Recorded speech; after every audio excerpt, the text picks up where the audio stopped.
For those, like, I didn't go to a Waldorf Steiner school. Maybe you could tell us what it's like to be educated differently from the rest of the people, right? Like, I experienced both, so I feel quite lucky. Mm-hmm. I feel quite lucky that I experienced both the mainstream education and the Waldorf Steiner education.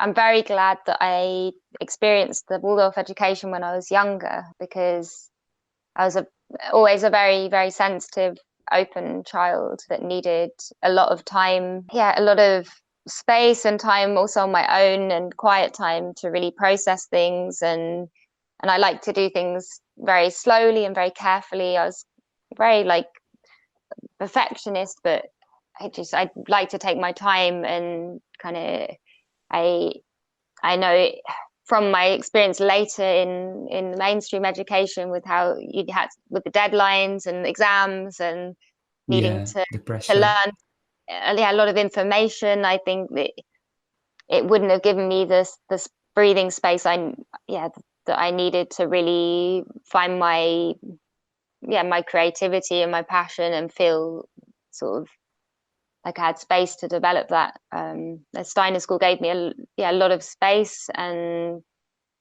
a very gentle environment. Yeah, also very the classrooms are a lot less clinical. You know, they're nicely painted, and the desks are wooden, and we have chalkboard. A lot of painting every day. Half the day would be doing woodwork or painting or weaving or building a house or something Wow.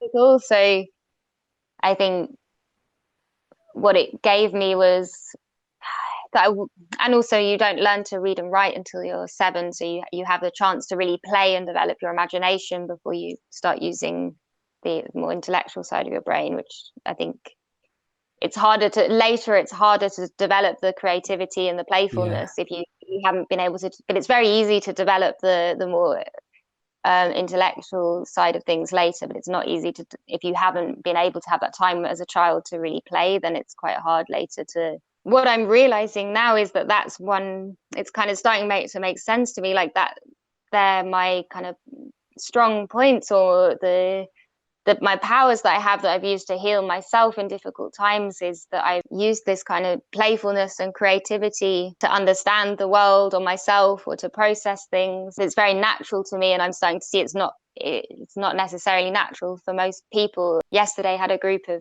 women here. I got a load of clay and paints in, and after kind of doing a meditation and going inwards and sharing, then to go and to be together and be creative, it was such a pure kind of flowing experience. Then just to be, everyone was so quiet and naturally just expressing themselves and laughing, and things just come Mm. up in that process and become clear, rather than just talking about it or trying, yeah, for me, having it linked with an action or a process, kind of either Yeah. making something or doing some kind of ritual. Like we would also at Steiner School, there was a lot of kind of ceremonies or festivals or celebrations, like throughout the year with the seasons. So this natural rhythm, which is something I'm getting really, really interested in recently, with the cycles in the year, and for women, our cycles. And I'm realizing it's also, yeah, going back to my childhood and some of these things we used to do, like really celebrate like the longest day of the year, the solstice, the summer and winter, Solstice, yeah. do things like one of my favorite memories is we'd create a big spiral out of moss, Ah. darkest day, the shortest day of the year, and there'd be a candle in the middle, and all the children one by one would walk the spiral with a candle and light their candle in the middle, and then take their light and put it somewhere in the spiral. And Ah. it had something so special and magical about it, and warm. Like the feeling I have when I think about those memories is, yeah, like just my most precious memories. And I'm now recreating that and sharing it with adults that haven't experienced that. And it's really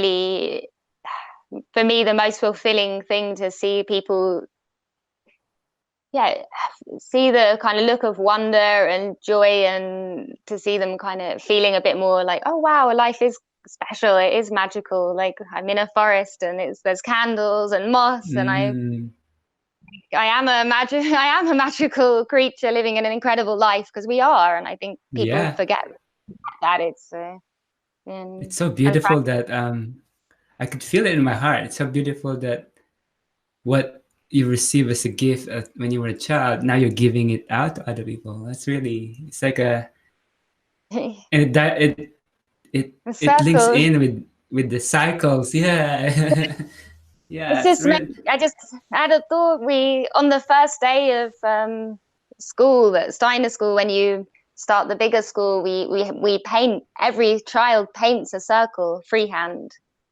That's the first thing that you do. Oh Is yeah, yeah.